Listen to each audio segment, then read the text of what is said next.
Thank you. Good morning, everyone. This is the regularly scheduled meeting of the Fulton County Board of Registration and Elections. It's February 9th, 2023. Before we get started, I'd just like to ask everybody to turn off your cell phones, please, so that we can proceed with the meeting uninterrupted. And we will move for approval of the agenda. If there's anything to add to the agenda, please let me know. Nope. I move to approve the agenda. Second. Properly moved and seconded. All those in favor, please say aye. Aye. Opposed? Aye. There are none. Thank you. Now it's time for communications and public response. Speakers will be given 2 minutes to speak, and Ms. Bodison will give a, 30-second heads up. So when you hear that, please wrap up your sentence. Thank you. Mr. Ferguson, you're first, and Lauren Waits is second.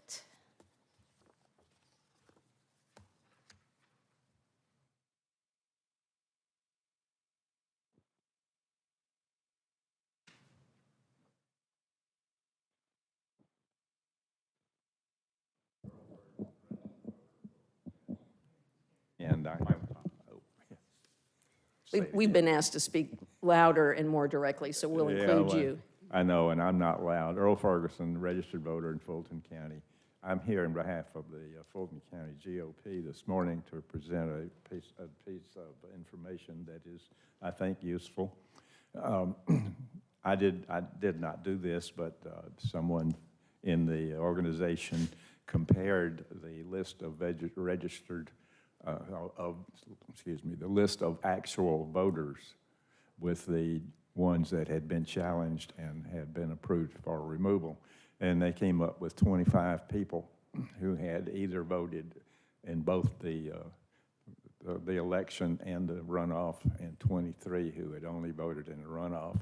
I've just presented a list here for Ms. Bodison to pass it on to registration. That's item one. Item two, quickly, is the State Board meeting yesterday presented the report on Fulton County. And we note that the contents of the report did not include any reference whatsoever of voter roll maintenance. And we'll be making a comment, an objection to asking them to, if they're going to put it out, they at least need to clarify that. Thank you very much. Great, thank you. Lauren Waits. Ms. Bodison. Pass that on to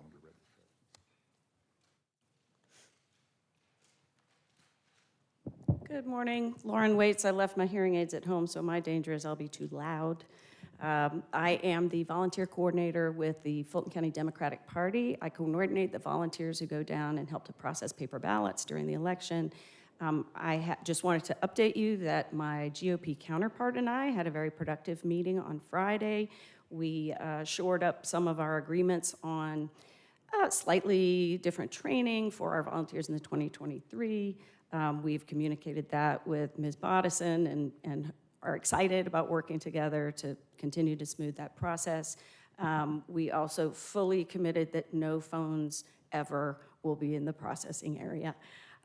Just want to express our appreciation for Ms. Williams and appreciation to the board for your continued support of her. We hope to see her chosen and hired as our permanent elections director as soon as possible. Thank you. Thank you so much. And let me thank you for y'all's work together. We really appreciate that. One of the things that I'm most proud about this board is that in almost every occasion, we speak as one voice. We try to come to agreements that satisfy all of us. Sometimes we can't, but for the most part, we can. And I just appreciate the way in which your group has conducted themselves and come together in that same spirit. So thank you so much, because I know it was a lot of work, and we need you. Okay, that concludes our public comment. We're on to approving the minutes of the regular meeting on January 12th and the executive session meeting on January 12th. Can I have a motion? Motion to approve the minutes on the regular meeting and executive session of January 12, 22. Second. Properly moved and seconded. All those in favor, please say aye. Aye. Opposed? There are none. Motion carries. We are now on to the monthly operations report. And I will turn it over to Ms. Williams to get us started. Good morning, Madam Chair and members of the board. Before we start with the operation report on page 13, I wanted Mr. Eskridge to discuss the audit that it's currently being conducted. Good morning, Board. Just to give a brief background, in 2021, our department underwent a financial review from the County Auditor's Department. At this point, we are doing the review of that financial review from 2021. So currently, we've met with the county auditor last week. They've given basically a list of items that they want to review to compare and contrast with the original audit.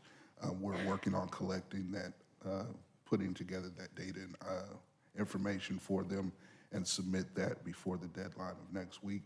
But I'm happy to report that we will meet that deadline well before the cutoff date. So if the board has any questions or want further information on that, I'd be happy to answer any questions or provide any information. Any questions? My only question is, when do you think the audit will be complete? So they will begin the review of all documents on the 15th is the deadline that we've been given to submit. Then they, I believe, begin to review those. So basically, I would say that we're in kind of phase one of the process. And once they review, I can provide an update and follow up as we go through the complete process, ma'am. Okay, I'm assuming they'll give you a schedule, so Yes, ma'am. Yes, when ma'am. they do, we'd like to see that. And then secondly, is that an internal review or is that an external review? Yes, ma'am, it's internal. Internal? Yes, Okay, ma'am. great. Other questions? Nope, you asked it. Seeing none? Mr. Wingate, no questions? You're good? Okay. All right, we'll move on. Thank you. Okay. On page 13, the absentee division. Good morning, Board. In the month of January, absentee division completed Georgia Lee's conference training. In that training, we went over Jarvis, the new voter registration system.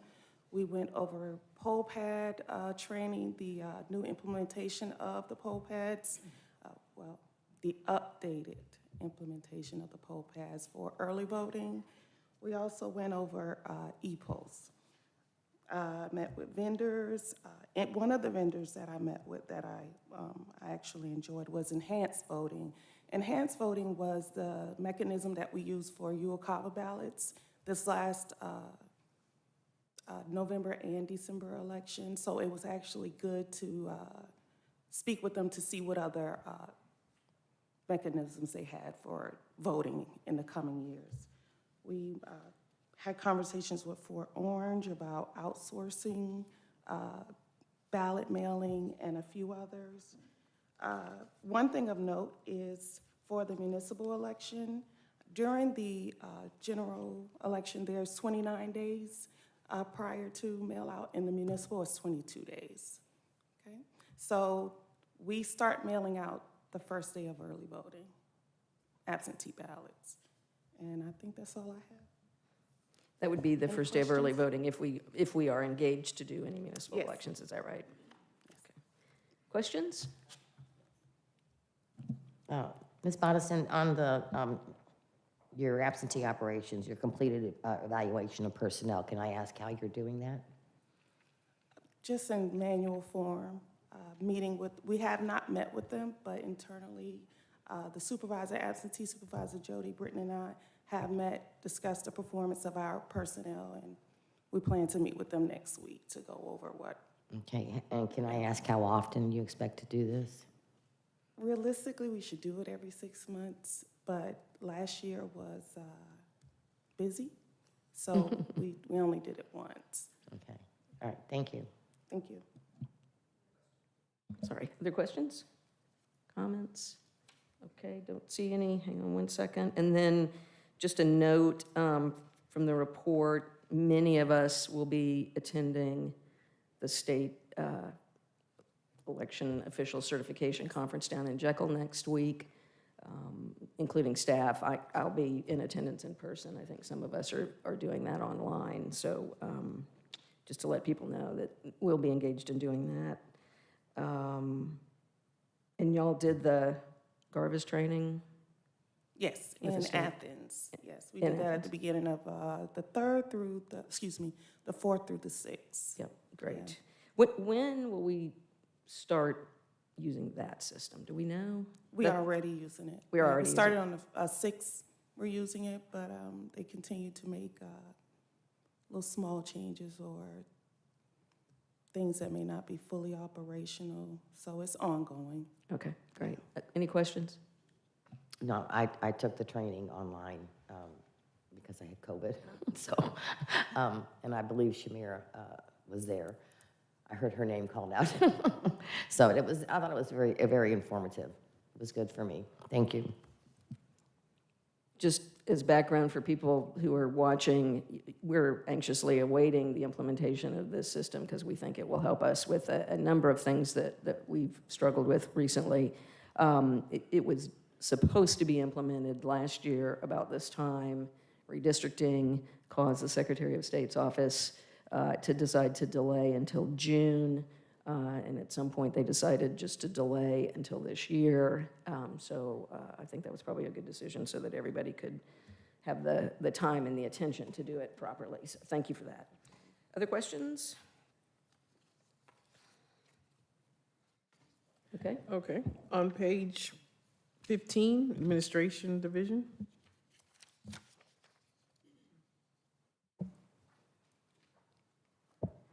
Good morning. For the month of January under administration, we finalized his separation of time-limited and seasonal employees. We provided documents for unemployment claims. We also prepared information to reestablish purchase orders to process invoices from 2022 services and goods.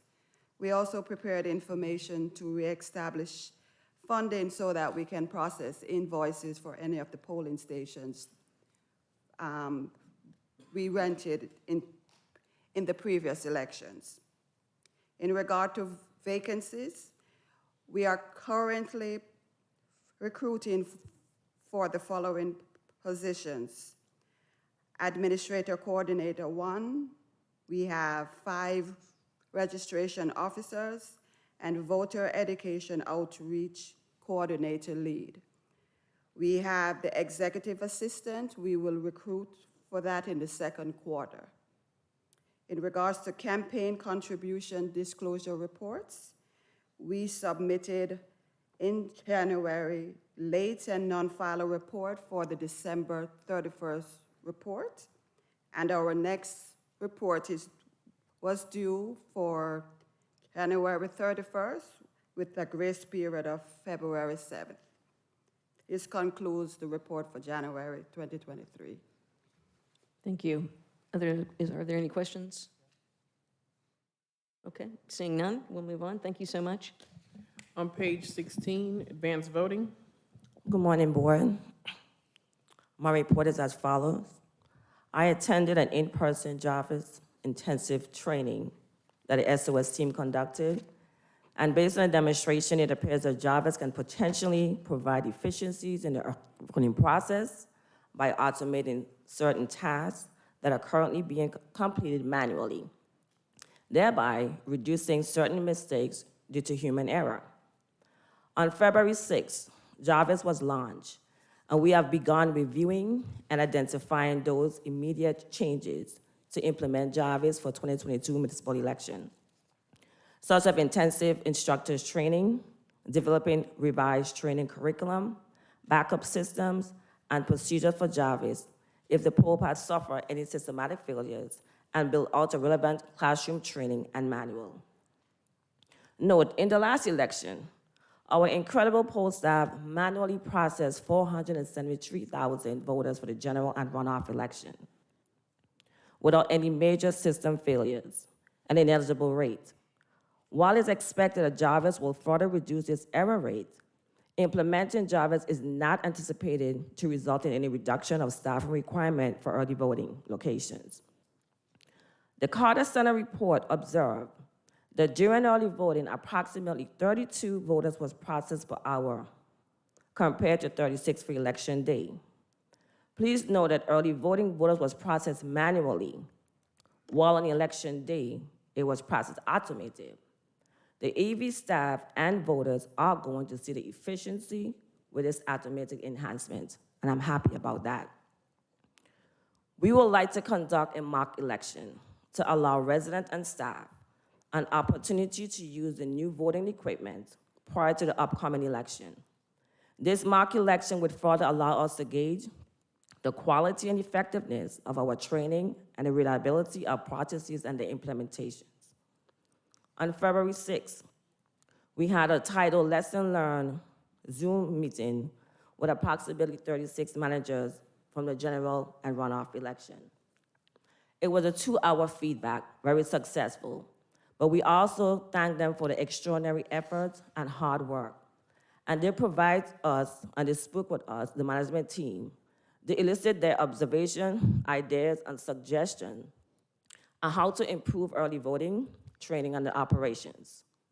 We consider this feedback to be critical to our continuous improvement and efforts to take every opportunity to evaluate and implement those ideas from the staff, which would help us to improve the early voting experience. Participants in the roundtable freely offer their option and their opinion on a broad range of subjects and provided such insight regarding the introduction of the part-time schedule pilot program, including their support for the retention of a continuous full-time shift for the duration of the election cycle. The information gathered from this session will be further studied and evaluated by the EV management team.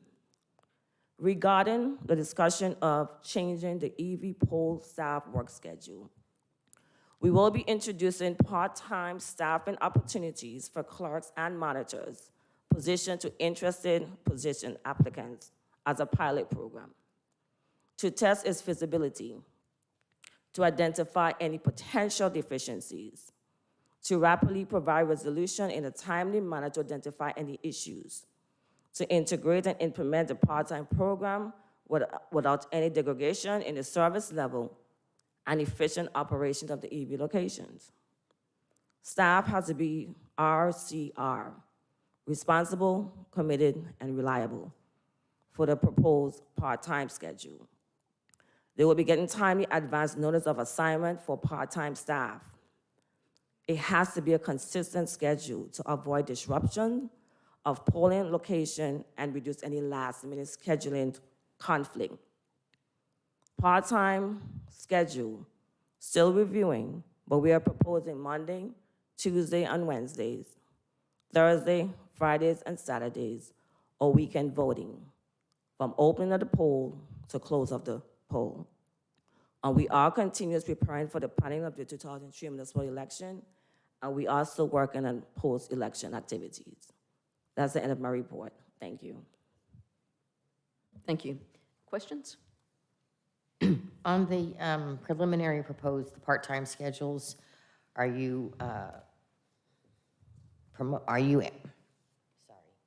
can't see. I'm sorry, chair's moving. Are you looking to, you're having the same people working Monday, Tuesday, and Wednesday? Yes. Right, okay. Do you think you'll have trouble? Do you think you'll have trouble recruiting people to work the part-time? Once we know who the vendor is, the goal is to recruit. It all depends on, they will have to triple the reserves and triple the recruitment in order to make this successful. Okay, that sounds great. Thank you so much. Thank you. Other questions? Mr. Johnson? And you covered one of my questions. I was going to ask about, was it Monday, Tuesday, Wednesday, like part-time or all day, but you said all Yes. day. So back up to the mock election. Are you all planning to do that here, or are you going to spread it out maybe? We have done it in the past, and it was spread out. It was spread out? Yes. And you just have random people come Yes. in and go through the process? We would advertise in media, introduce it to the public, and it would be just successful. Okay. Let us know when you plan on doing that, because I think we'll be able to send some information out to help drum up a few people to come in and help with the process. Okay, thank So at least I'll be more than happy, and I'm sure others will be as well. And as relates to the lessons learned roundtable, Is that gonna be in a report format that we can read at some point to kind of see what people are Yes, thinking? I started working on it. I have a draft here, but I will send you a format. Okay, The title that we discussed and what the resolution is gonna be. okay, thank you. You're Those, welcome. you covered my other two questions, so thanks. You're welcome. Mr. Wingate, do you have any questions? Okay, thank you. So in what's being termed a mock election, is this a mock election or is this just beta testing the equipment? I want a mock election. Okay, With the processes in place, because we have certain changes at the voters' floor as it relates to the new system. So I want actually the voters and the staff to actually see it as a real time. okay, great, thanks. We'll love to have more information on that when it gets ready. Thank you. You're welcome. Okay, next. Okay, on page 18 for the Elections Division. Currently, the legal team is drafting the IGAs based on the intergovernmental agreements based on the resolution that was revised by the BOC. Our goal is to have the IGAs sent to the cities before February 24th, with a deadline of March 31st for cities to commit, to advise us if they want us to conduct their election. We have reconfirmed that Milton will conduct their own election, Palmetto will conduct their own election, and Sandy Springs, again, is not having an election in 2023. So that's what we're currently working on for the Elections Division, and we are still gonna look into reducing additional election day locations for cost reductions. And as a team, we are working on reducing the budget to where, up to the percentage that the BOC agreed upon for the 2021 actuals and a 10% increase. Thank you. I've got a few questions and comments, but I'll go, Ms. Crawford, do you have some? Yeah, quick question. When the cities hold their, if the cities, and we have some that are holding their own municipal elections, are they required to, by law, to follow the same precincts that are already set up, or can they change the precincts? They are permitted to change. So they would speak directly to their SOS liaison in regards to what their plans are if they, to change their precinct locations. Okay, thank you. Ms. Johnson? So I had an opportunity to see a part of the meeting, previous board meeting, and you offered a proposal for municipal, and I should double check. Were we gonna talk about that at some point, like how that's going to affect the department? Yes, so you're speaking of the resolution, correct? Correct. Right, so the BOC decided to vote to have us base the budget off of the 2021 municipal election actual expenses with a 10% increase. That is gonna reduce the total that we came up with by maybe $1 million.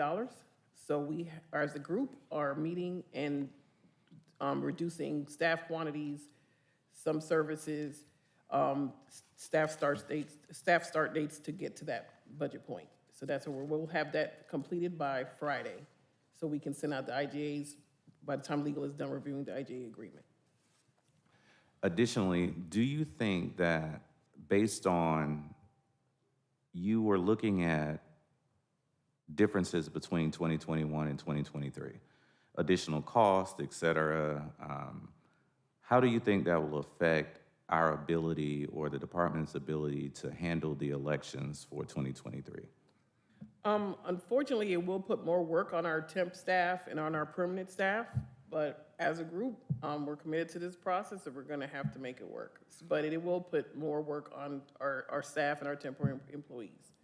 Will that include reducing, say, early voting locations, reducing? Yes. Because one of my bigger concerns is gonna be where, you know, we have that double-edged sword where we try to make sure that we have voting as accessible as possible, but it costs more. And so with this process, I'm sure we can stay within the law, but if we were to go over budget, can you tell me what that means for Fulton County? I know it's in violation of a code. What that does, I don't know what the SCB would do in regards to that, whether it would go to that extent. But yes, it will, to answer your question, it will reduce some AV sites. So we're mapping that out to attempt to make sure it's evenly distributed as much as possible to not get voter suppression complaints.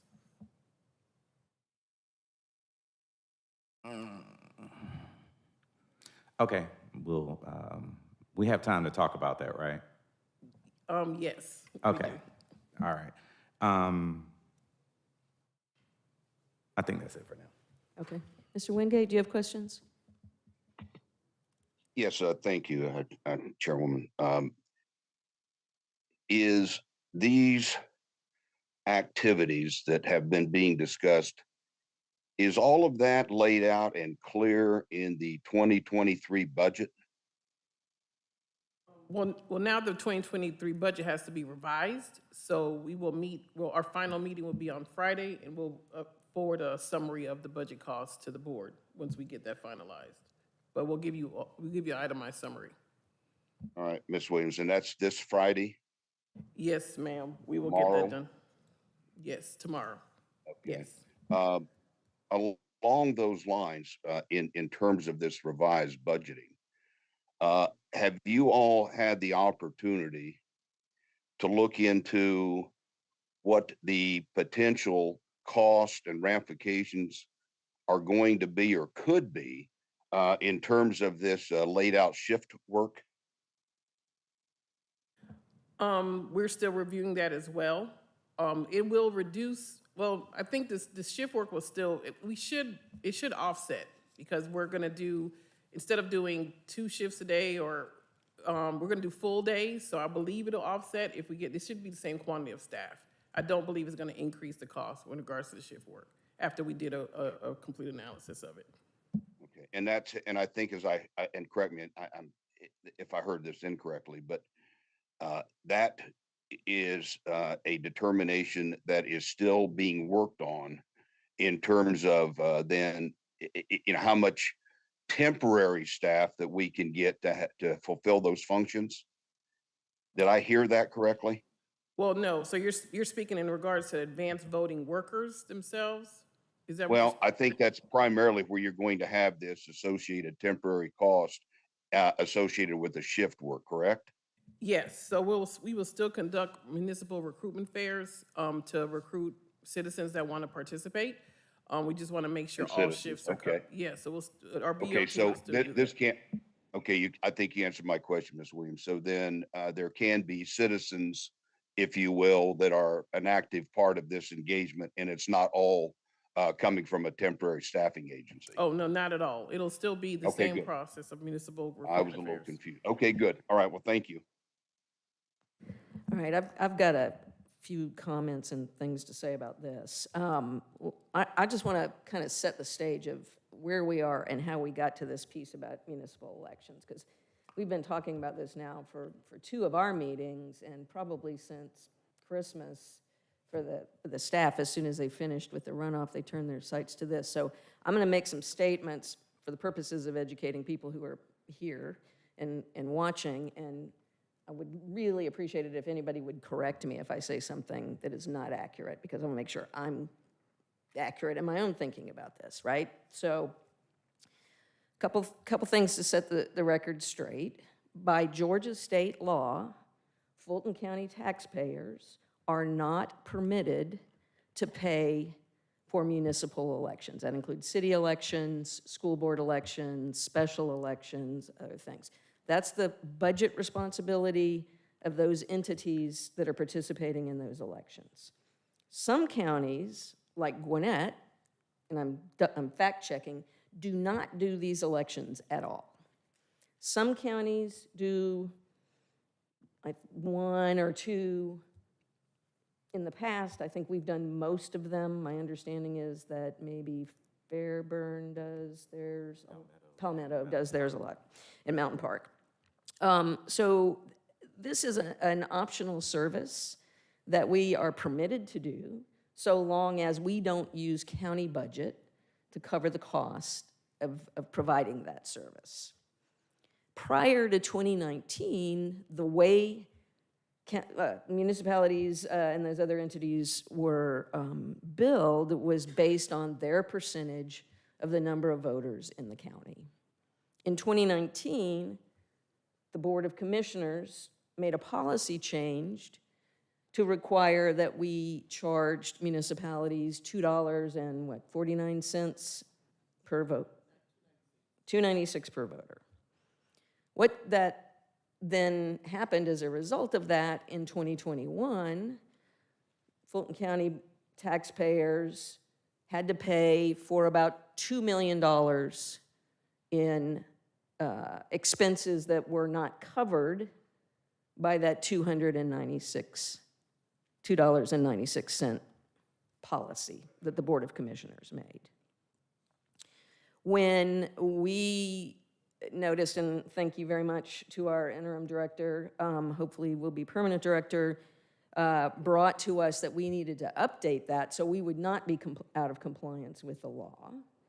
She suggested, in keeping with the format established by the Board of Commissioners, that we go to a price that reflects the per voter price.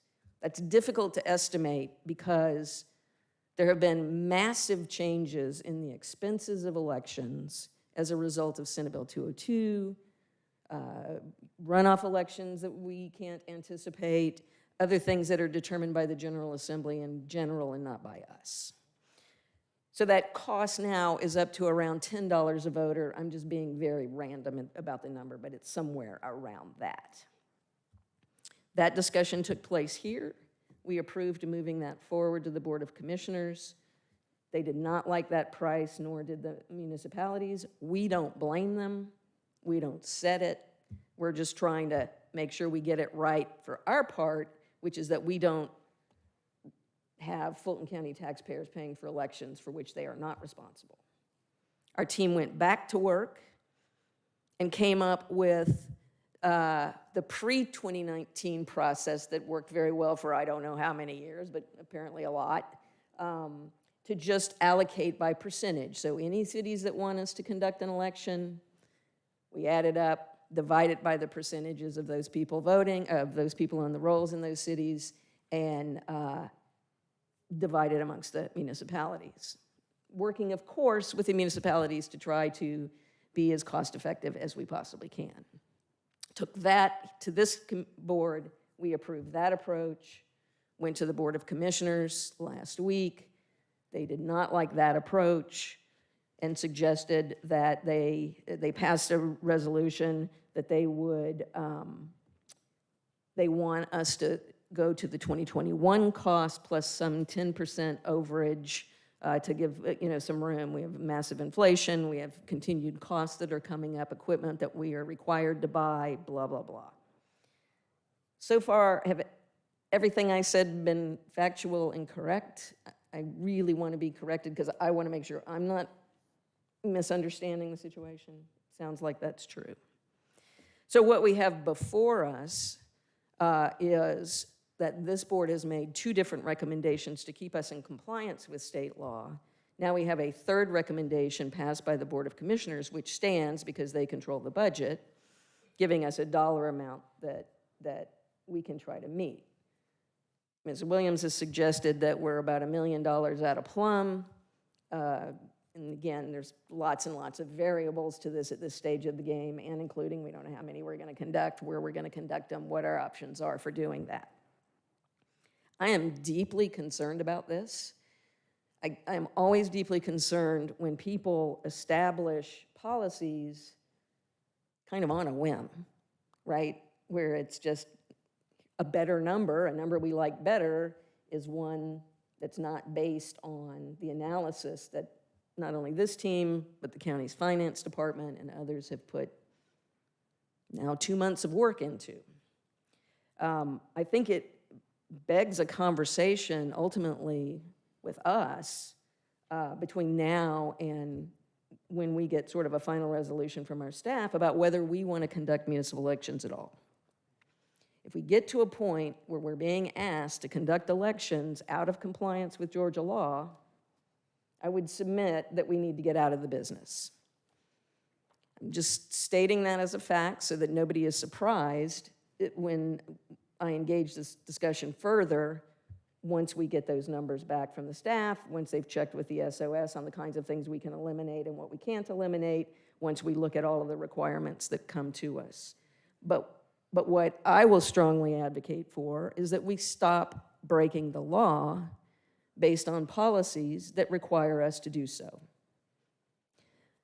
I will stop now because I think I've made myself incredibly clear on this process. I just want to thank our team here in the Fulton County Finance Department and others who have done multiple models over the last 2 months, literally running from the runoff straight into this buzzsaw for the last 2 months to try to come up with something that is fair and accurate. It is not our fault that Fulton County elections cost what they do. And I'll continue to have some conversations about that as we go into the future.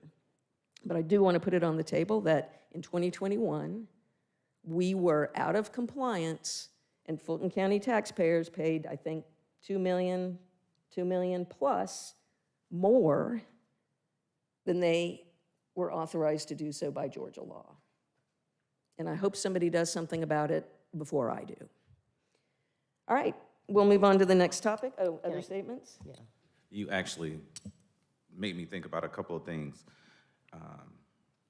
And I concur, because Clayton County doesn't do municipal elections either. They offer, but most of the cities down there. And ironically, one thing I found out is they still use paper. You go in, you vote on a piece of paper, and they sit there and they literally count paper.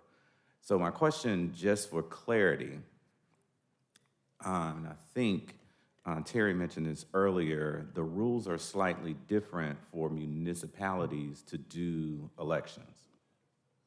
Yes, that's correct. They can go paper, and they, again, would consult with their SOS liaison in regards to. So for instance, one of the things, because what it seems to be to me is they're comparing prices for a paper election against the prices for a machine-led election. So for example, our elections, we're required, or Fulton County is required to use the machines that print out the paper that then have the scanner. So you have to have technicians available, you have to have printers available, you have to have the scanner available, and you have to have that paper that you can't get from Staples, right? Yes. So that's an additional cost that cities don't have to incur if they were to do their own elections. Correct.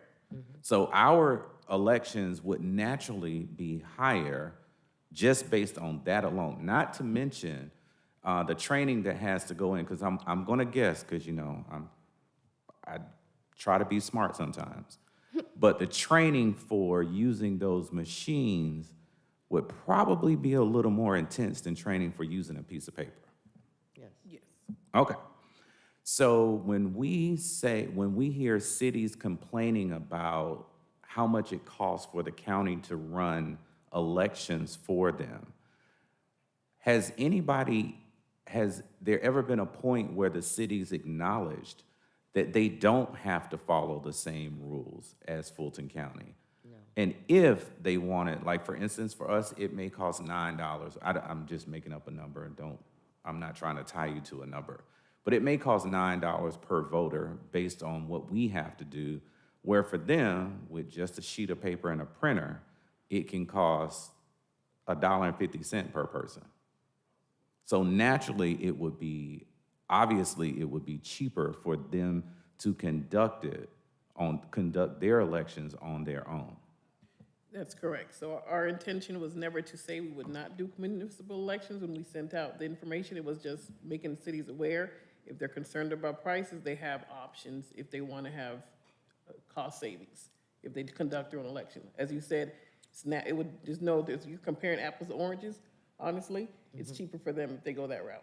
More like apples to bananas, really. Yes. Okay, thank you. I just want to, Ms. Crawford, go ahead. I just want to concur with what Ms. Willard said as far as the county elections following the law and making sure that we don't break the law. So I'm sorry that you all have had to jump ropes to redo the tables for the commission, but the cities need to understand in Fulton County that it is against the law for us to pay for them out of our budget, and that they can have the opportunity to do what they wish to do. Mr. Wingate? Yeah, thank you very much. along the lines of a municipality conducting, if you will, their own elections. And I believe we have Milton and Palmetto for the municipal elections this year doing exactly that. If other municipalities start moving towards conducting their own elections, uh, there isn't anything that prevents them from conducting all elections going into the future. Is that correct? No, they cannot conduct a countywide or statewide election. They can only do their municipal election. Okay, so it is limited just to the municipal elections. That's correct. Okay, that answers my question. Thank you. Okay, thanks for your indulgence in this. Here it says municipalities not included, Milton, Palmetto, Sandy Springs, but I thought there were 5. I thought Roswell had joined in and Johns Creek? Roswell they're pending. Okay. Yeah, so our goal is to send out the IGAs and give them time to make a decision by March 31st. Okay, great, thank you. I believe that the northern cities are still Figuring it on out. the ouch. Yeah. Well, it's a lot to figure out, and I appreciate the work that all the cities are doing to be thoughtful about how they want to proceed, because again, it's not their fault, it's not our fault, it is just a fact of how we have to comply with state law and its many forms. So we'll get through this, but what I wanted to make sure is, again, for people who are interested, that we're all really clear on, sort of the policy decisions that have been made in the past, that are being made now, and the challenges that we all face. We're in this together, but we as a board are tasked with making sure that we comply with the law and that we provide the best elections that we can, and we intend to do so. So thank you very much. We can move on, and appreciate the information. I'll report for Election Day on page 18. Our election officer has conducted roundtables with Election Day officers. That information is included in your packet, I believe. It's a hard Yes. copy, and Mr. Wingate, if you have not received that via, he did, I think it was sent to you via email, just to get the feedback from the persons that were in the roundtable. Also, they did a review of the report cards that we give poll managers to review how they fill out their documents, things of that nature. And the percentages are also provided in your packet of how the poll managers did last election. That way they have time to come back in. She will do a training with them. If she sees any problematic things, they can do a one-on-one training for future elections. And that concludes Election Day. Questions, comments? Just want to thank you for instituting the roundtables. I think it's incredibly helpful to get that feedback and to get it quickly after an election while it's still fresh on people's minds. And just appreciate that effort. Thank you. On page 19, Finance. Good morning. The finance report for January, we are working through changes to the 2023 elections budget, working with the elections management team along with the finance department. We have received back temp agencies' bids for the first half of 2023 and working with the purchasing department and waiting on the new statewide contract to get the rest of the temp agency bids for the second half of 2023 once the statewide contract is completed. We also, in January, have been processing 2022 vendor invoices that, after the board approved the rollover of funds that we had requested, which was $2.6 million to pay the rest of the 2022 vendor invoices. So we're working to get that processed and paid with accounting. So moving on to the 2023 budget, as you see there in the summary, the approved operations budget, which is the permanent personnel along with warranty costs, software licenses, and all of those types of things that we're required to have, is $4.6 million. That has been approved by the BOC.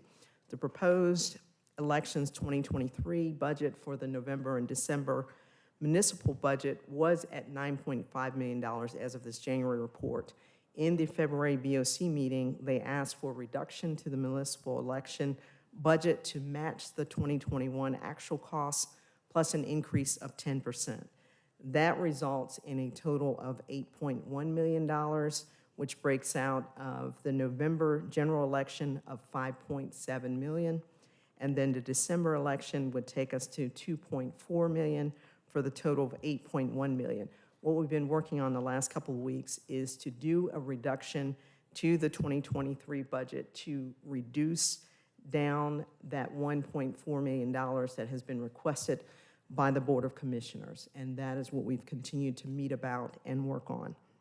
So that concludes the finance report. Thank you. Are there questions? Mr. Wingate? No.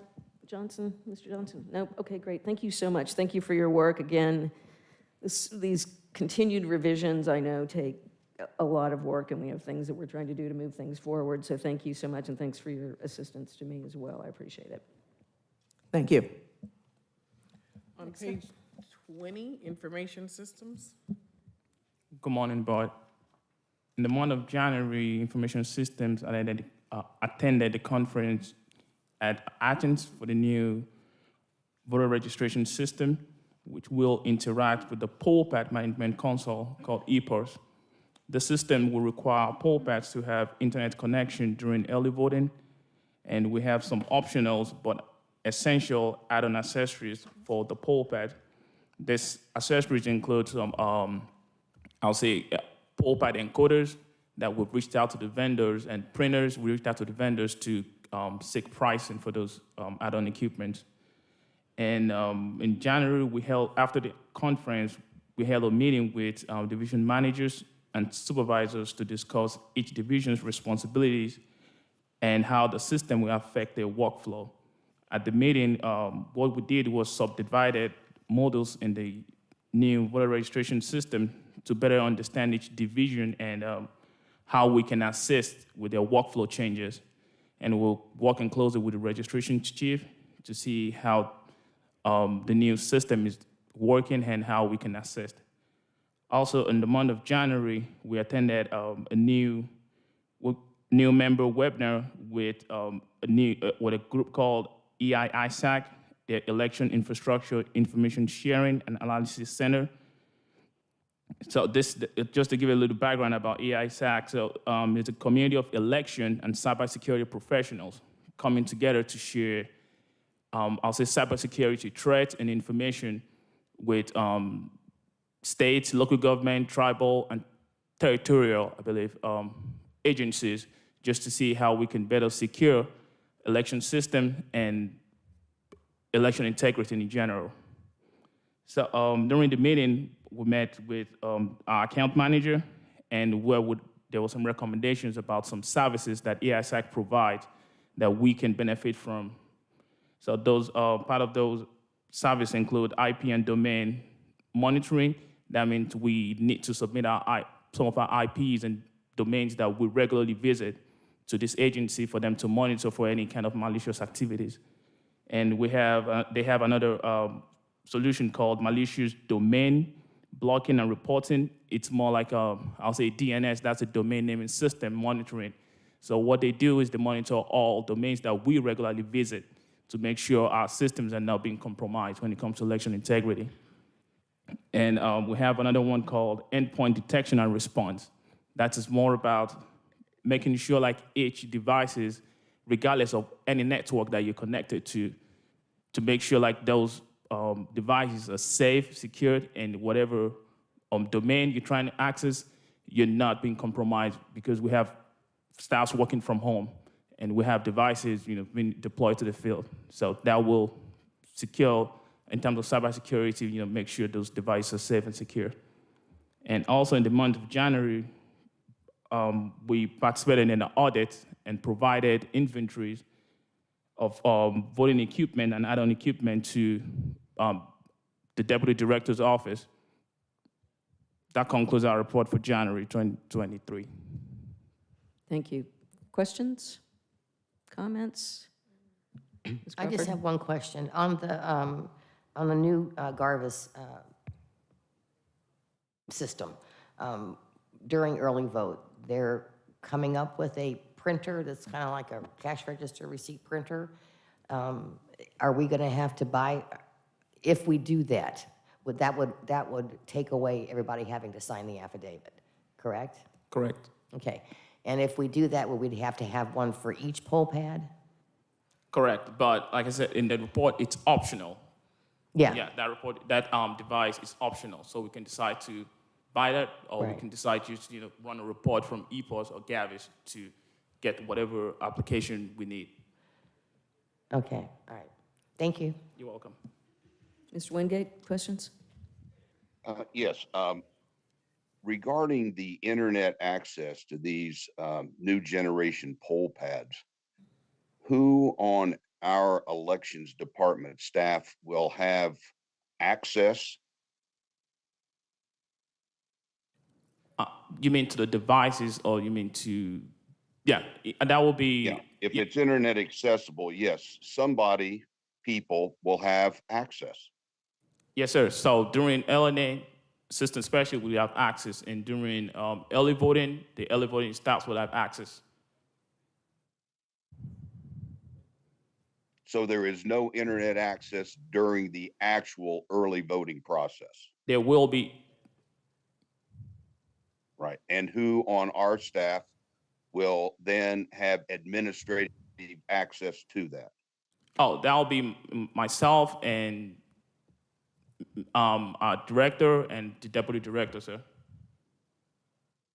Okay, so there'll be 3 of you with access. Now, is that actual direct access, or is that the authority to allow access? Yeah, and just to clarify what you're asking for is the access on EPOS. EPOS controls whatever, that's the admin console for those poll pad. Now we have access to EPOS. EPOS, yes, we have, I'll say, privileges on EPOS, but whatever we do is being monitored by the vendor and the Secretary of State's office. If that answers your question, sir. Oh, so the SOS has then is over viewing then any and all access? I'm not 100, but I'm very sure the vendor has access. Right, so if I can chime in, the security of that system lies in the hands of SOS and the vendor, not in our hands, if you're asking that question in regards to how secure that system is on the internet. Yeah, Ms. Wade, yeah, my curiosity is, in terms of the entities that are involved in this, of those entities, who has access?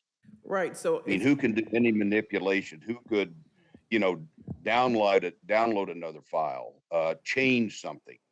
I'm just curious as to, where and whom that access and authority lies with. right, so I'm gonna have to say that I'm assuming that this SOS will give each county administrative rights to the poll pads that are within their county. But as far as the security of that system, that would it's controlled by the SOS and the manufacturer. But we're gonna have certain administrative rights that other counties will have for their own poll Right, pads. and once they give you that administrative right, do you have then the ability to provide, or in essence, engage in determining who has access on your staff? When we get all those details from the Secretary of Okay. State and NOINC, we will make sure you have a copy of all those guidelines. Yeah, I think it's just important that we all understand, as this new process on new equipment is coming in, the entities that could or may have access to that. Yeah, we're confident that the system will be secure, but again, when we receive all those Yeah. guidelines, we'll provide a copy of that to the board. Yeah, I'm not I'm not smart enough to question the security of it, but I certainly do have of mind that we all need to understand and know who could potentially have access to that. That's all I'm asking. Mr. Wingate, when I took the training, I do know that they have it broken down into different categories as to, apparently the director can then divide up what people get what access, and they have to code them a certain way. So whatever you're coded only gives you access to particular things like the poll pads or a poll manager. So there's only certain access that they have, from what my understanding was in the Garvis training. So not everybody who gets on Garvis has access to everything. Does that make sense? Yeah, and I appreciate that. My only question is, who can and who determines that could have access, that could download files, change data, et cetera? Right, so we Okay. will. Because again, you know, that this is, you know, clearly now and has been open to the fact that these new pieces of equipment are in fact connected to the internet. I just think that it's appropriate that we all understand, you know, from our side, who and how can get any level of access to this system, whereas potentially a change could take place, an error can be created that causes some kind of an issue down the road. So I think, to me, it's just prudent that there's an understanding about how that is managed in terms of access, since it does, by definition, have internet access. Okay, I think we've got, Not saying somebody's going to hack this. That could be. Who in the hell knows?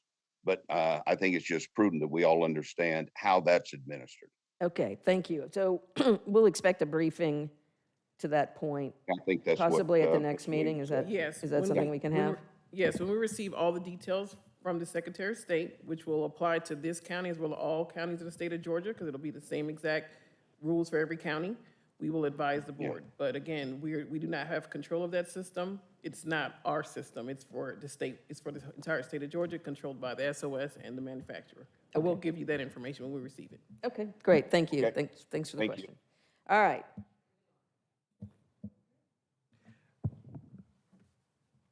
Registration on page 21. Good morning. The primary activities the VR staff worked on in January were processing voter registration applications, researching street issues, preparing for the municipal street audits and redistricting, merging duplicate records, preparing notices to voter registration applicants, and we also attended the training for Jarvis. As of January 31st, there were 758,425 active voters. There were 103,759 inactive voters, giving us a total number of 862,184 total registered voters. In the month of January, we received a total of 10,362 applications to be processed. That was inclusive of paper, DDS, and online. New registrants to Fulton, we transferred into Fulton County 4,318 applicants. Well, no, new registrants. We transferred into Fulton 3,357. The total number of removals, which the majority were duplicate records, we merged a little over 1,500 duplicate records.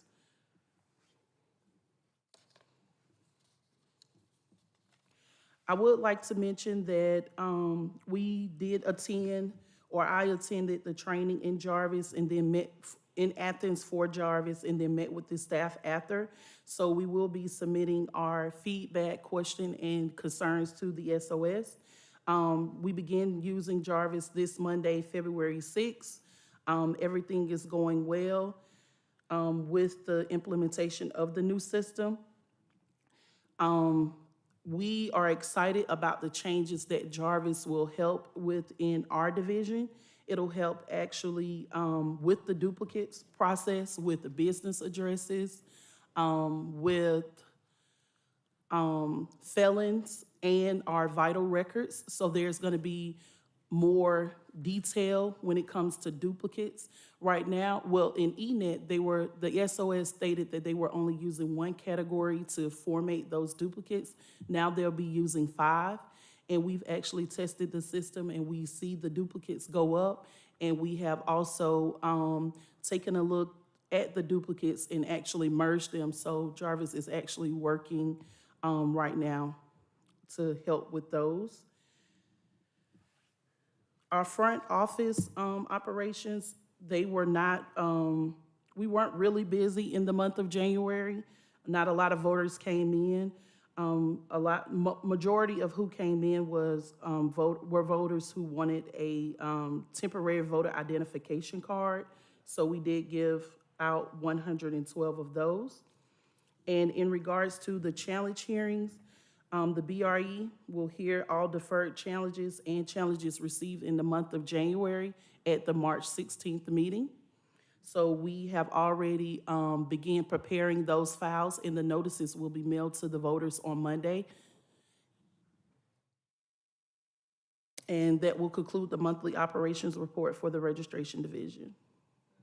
Okay, let's have questions. I will start with Mr. Johnson. Do you have any questions? No. Okay.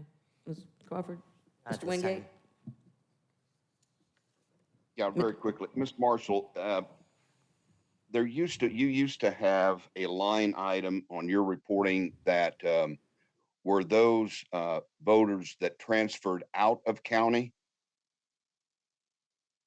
And I don't see that. Is that now, have you incorporated that into the your last category? Hang on, let me go back and. So no, Just add that in. the transfers out of county are not included in this report, but if you would like to see it come back, Ms. Williams will allow me to add it to next month's report, and I can also, if you're interested in those numbers, email them to you, but no, that number is not on this report. Okay, well, I would, yes, please. I think that in order for there to be what I would think would be an accurate ability to balance, that we would, inside the report or somewhere in what you're doing, that those transfers out of county need to be in there so that we know then fundamentally what should be being eliminated from the voter rolls in Fulton County. And that's why I was asking, because I didn't know whether or not you were trying to include that now in what you call the removals from Fulton County, but it didn't sound like it, because 1,500, as you report here, 1,508 of them were duplicates. So that would have only left, what, 12 that would have been, categorically something else. So yeah, I would suggest that that be added back into the report, so that that should be a way in terms of the ability to actually and specifically reconcile this report. Yes, sir, will do.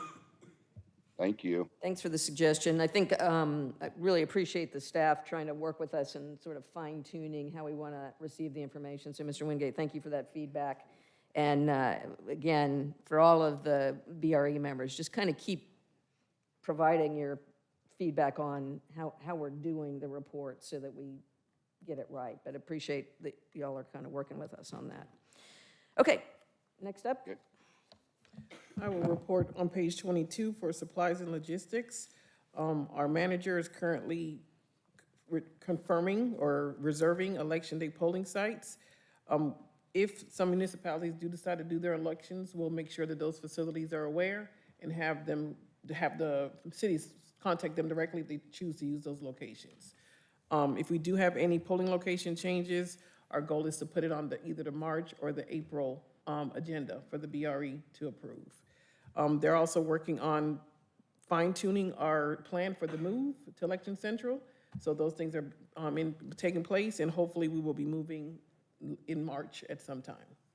Okay. Questions? Comments? Seeing none. Does that conclude the report? No, ma'am, on page 23, we have voter education. Don't want to leave anybody out. Thank you. Good morning, board members. I also attended the Jarvis training that was in Athens. I realized I did not have that listed. We are still in the planning process of planning out our events for municipal elections. We are still contacting schools, community organizations, and the like, that as we typically do. Once the resolutions are signed and the MOUs are signed and IGAs with the different municipalities, and we know what's happening, I'll then reach out, like I typically do, to the mayor and councils of all the cities as it relates to events. We are also working with something new that we didn't do previously, but I've reached out to all of the park and recreation directors for all of the cities, because typically with park and recreations, they typically have events that are already in place, and we're just reaching out to them to see if we can just sort of piggyback on those events versus planning our own that are in cities. I am happy to say that I have been able to schedule an event with Mountain Park. I have been working on that for a year, and so I'm happy to say we are going to have an event in Mountain Park, and that's going to be in July. I participated in the Election Officials Day at the state capitol, where we actually discussed the new voter registration and information system with our Fulton County delegation, as well as the proposals for the poll pads and all the different systems that will be implemented as requested by the Secretary of State. I am currently tracking 10 bills right now. The only one so far that has moved out of, that is going to the committee would be HB 17. And so we're just tracking. There was an additional update that came from Bartow County that they added. And so it's not published online yet, but I do have that verbiage. And so I'll make sure I'll copy you all when I send that out because it does add in some things that, as it relates to absentee, where it's saying that we have to mail ballots within 3 days of receipt. And so that's a change that wasn't there before. So they added that. So I'm continuously working with our governmental relations team to track all of the election bills. And I've been keeping everyone on the leadership side manager team aware of any bills that may impact and try to get their feedback so that we can get that feedback to our delegation and if we are forward or how it will impact us. For January, as we're still sort of in the process of trying to get everything back together, we had 2 events in January. For those 2 events, we registered 10 voters, and we did 2 voter identification cards. And we had about 150 connections, whereas we still are reaching out to folks, and 175 event interactions between those 2 events. And so you would see the 2 events that we did in January and then the events that we have so far, including one that is getting ready to happen today. And so that's what we're working on. I also scheduled meetings and actually held them yesterday with our 2 new commissioners just to get their feedback and input on VEO. And we'll continue to do that type of outreach through the remainder of the year. And then we got the updated calendar from the Secretary of State last week, and so now that we have all of the official confirmed dates, I'll start back with deputy registrar trainings this month. And I think for now that should conclude my report. Questions? Mr. Wingate? Yeah, thank you. While we're on that, what all activities are you doing at these, as you call them, the Fulton Mobile Bus Outreach events? So anytime we go out, voter education in general includes registration, education on the elections, looking up people's, some people might not know what district they're in, so we might be pulling up precinct cards. When the elections are coming, we typically are educating them on who's on the ballot. We are letting them, sometimes we have to let them know the difference between the general and municipal elections. We do voter identification cards. We assist with absentee applications. We do poll worker recruitment. Pretty much, there was a whole list, which was in the second part of the report, that VEO response. If you look on that back page, on page 25, there was a whole list of everything that we do every time we go out. And so that was something we wanted to provide to make sure the public understood.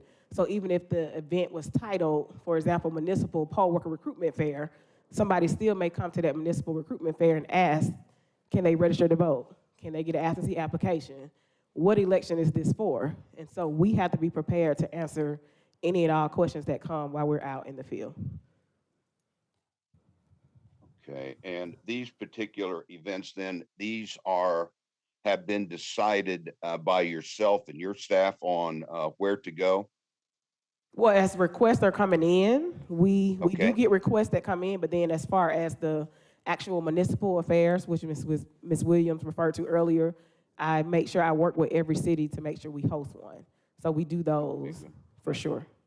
And then we're working again with the cities as it relates to the larger events they have, because this is a municipal year. We do want to focus in on making sure we're doing multiple events prior to the October 10th voter registration deadline, to make sure that anyone who needs to have their address updated or needs to register to vote or even know their new district, because redistricting is taking place as well, we want to make sure they are aware and know that information. Okay, let me, is there any activity or has there been consideration that a program be used to do voter education in the high schools?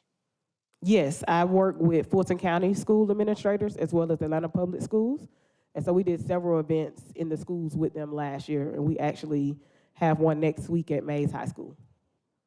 Which just Okay, got so added. there is, you do have an active program for that level of education to those students.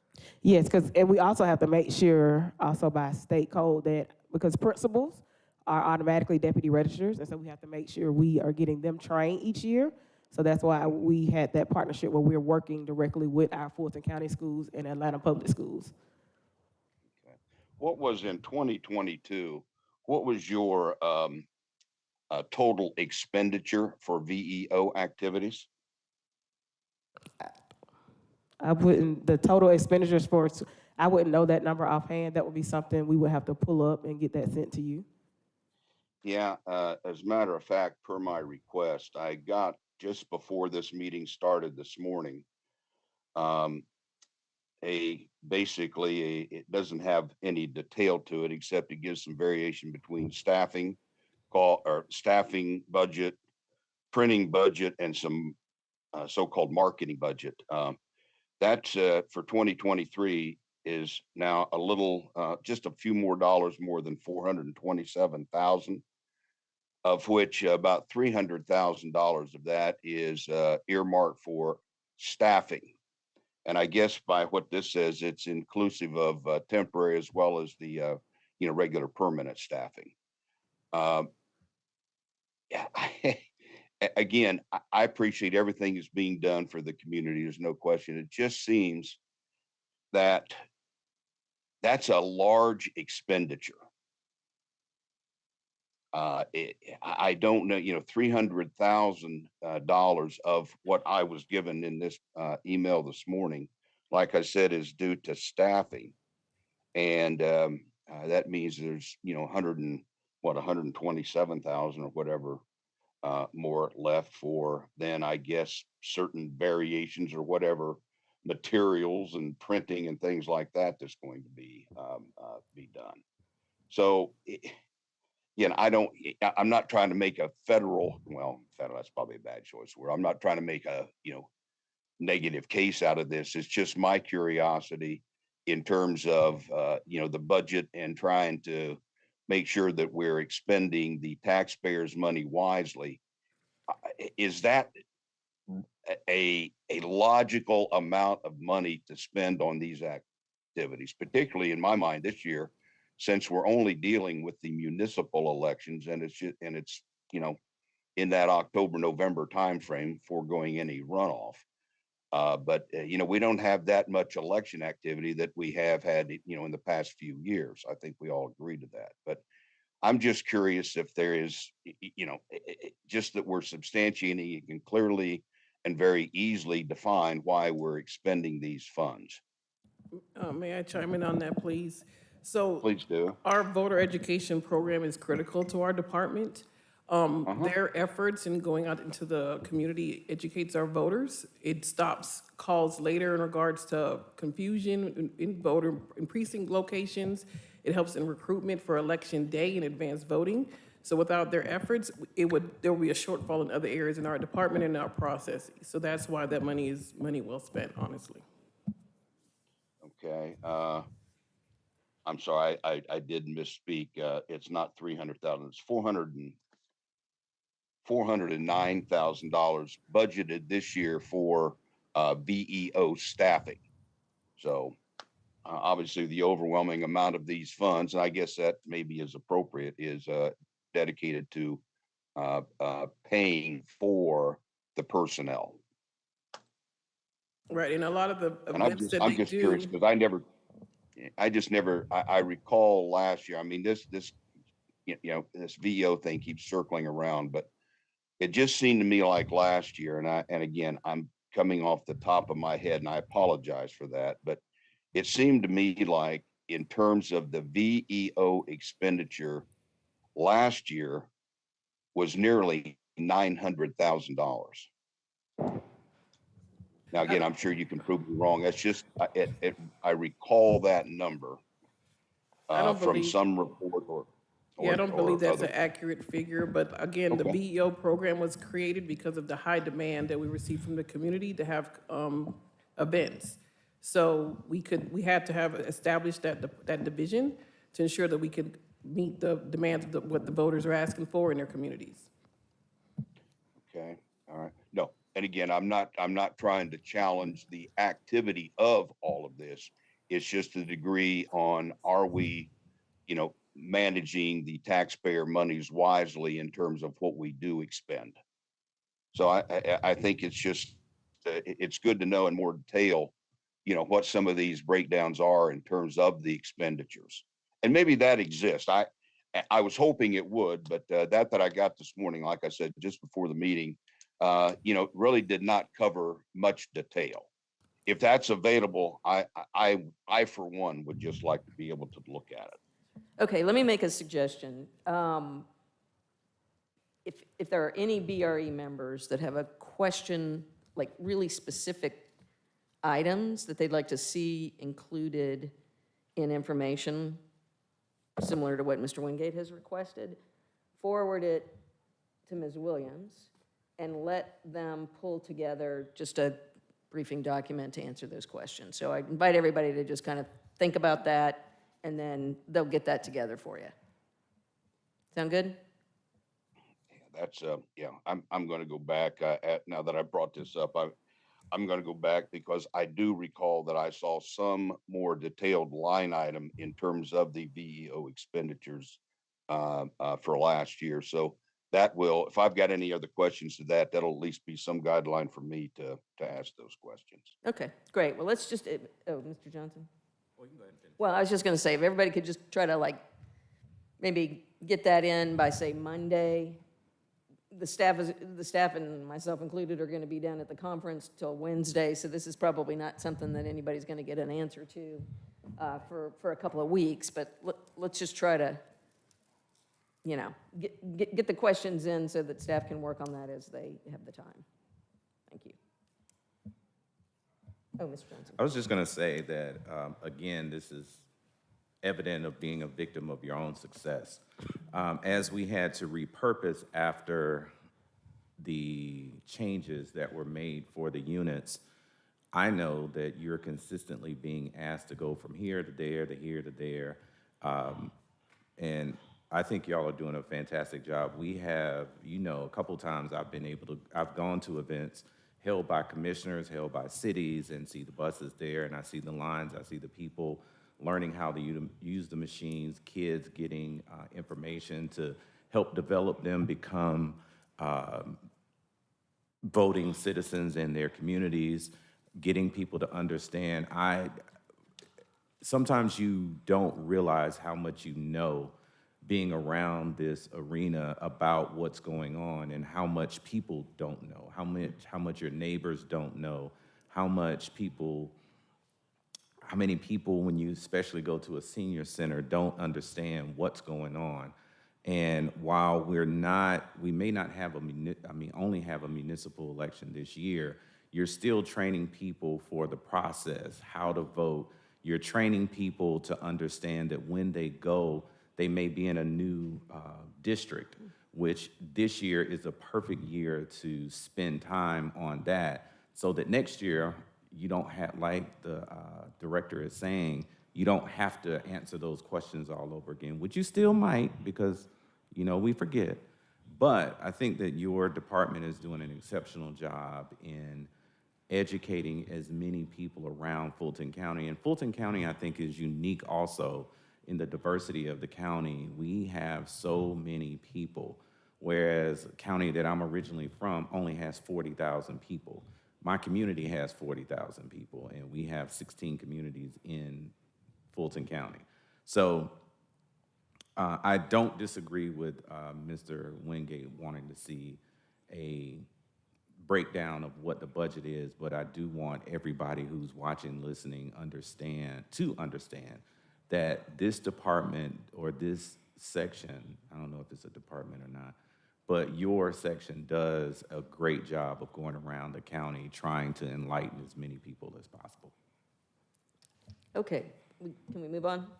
Thank you. That concludes our operations report. Great, thank you very much. Ms. Crawford? Just going through, since we've been through the report, I know that we've heard from one department that does employee evaluations. Is that an ongoing thing throughout the entire department? Yes, ma'am. So it's funny, we met last week. We're going to be doing that department-wide. We're preparing basically the format or template that we're going to use and tweak it to make sure that it's applicable on a universal level, so to speak, across the county. So, and that will be like Ms. Bodison said, twice or annual, a biannual practice that we implement this year moving forward. So you said this is for the entire county, Fulton County, or is it No, just ma'am, for your department, for correct. like for elections? For registration of elections. Okay, Yes, all right. Can you, when you get that done, can you share that? absolutely. Yes, Okay, thank you so much. Okay, moving on to new business. Ms. Marshall, she will cover the 26-month clock. Good morning again. During our training session with the SOS for Jarvis, they mentioned that the 26-month clock for pending voters is now being reduced to 45 days.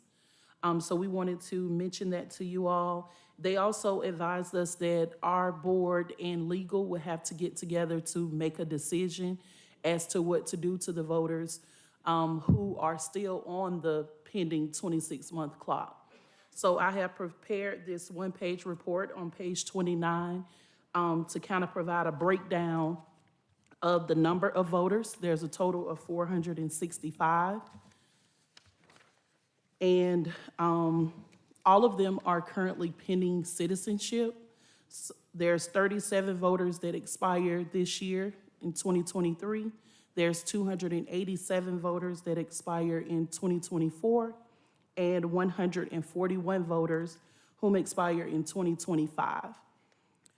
As the Chief Registrar, my recommendation today is for all applicants, and after speaking with legal and Ms. Williams, I recommend that all applicants whose name currently appear, or the voters that are currently on the 26-month clock, be, for lack of better words, grandfathered in and allowed to remain in pending until the date that their 26-month clock expires.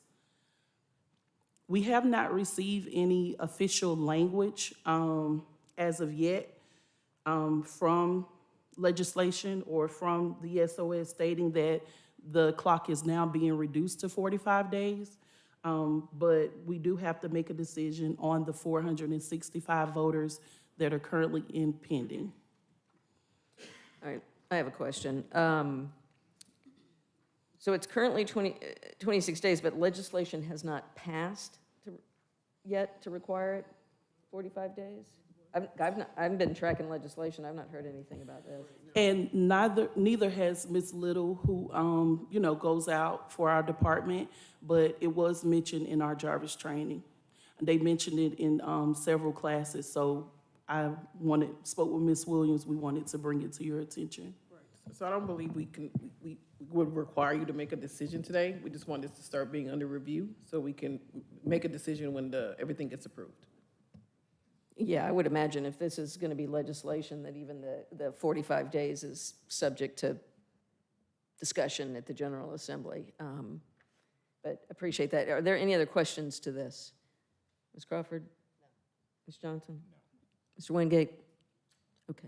So you're just informing us as to, you know, a decision we may need to make. The General Assembly is scheduled to adjourn on March 29th, which would mean possibly the April,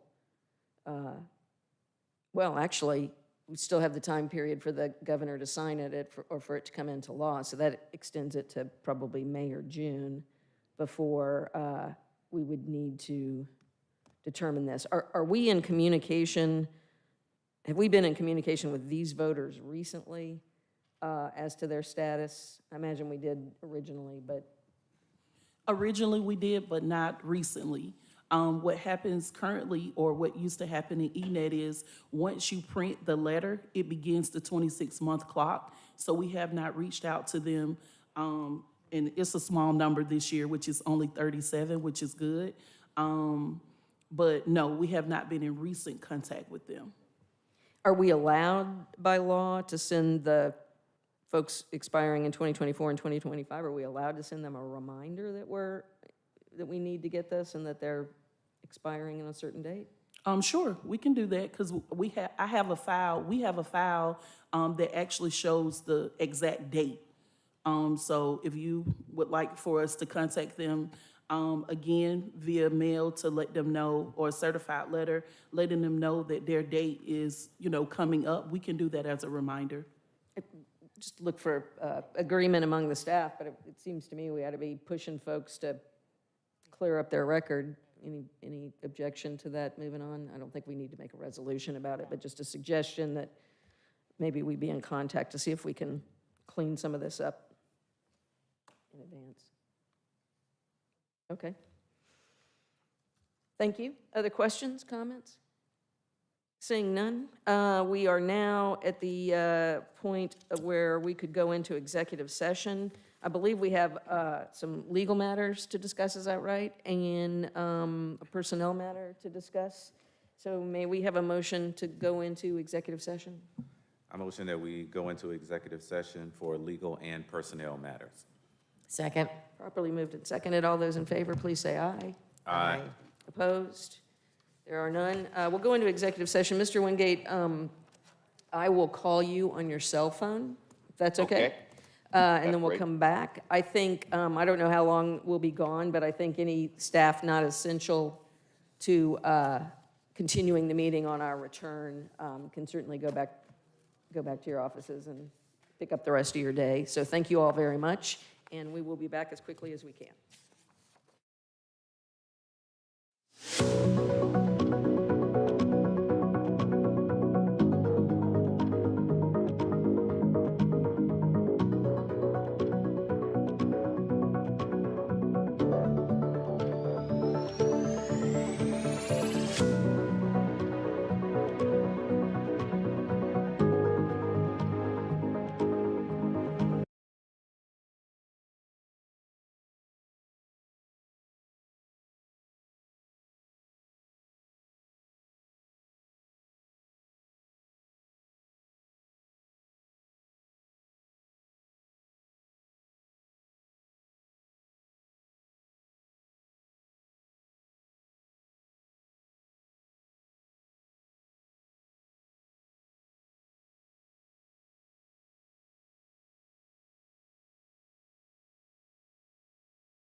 Ready to go? Mr. Wingate, you can hear us? Just give me the thumbs up. All right, cool.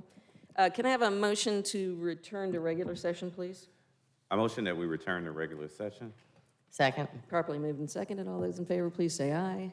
Aye. Opposed? There are none. We are back in regular session. Do we have any motions? Madam Chair, I'd like to make a motion for a salary of $185,000 for Nadine Williams to be the director of the registrations at elections for Fulton County in processing in accordance with the way things have been done with previous directors. Is there a second? Madam Chair, I'll second that motion. Thank you. Properly moved and seconded. All those in favor, please say aye. Aye. Opposed? There are none. Thank you. That motion passes. I will forward communication to the Board of Commissioners about that for their consideration at their next meeting. Is there a motion to adjourn the meeting? Motion to adjourn. Second. Properly moved and seconded. All those in favor, please say aye. Aye. Opposed? There are none. The motion carries. The meeting is adjourned. Thank you. Thank you.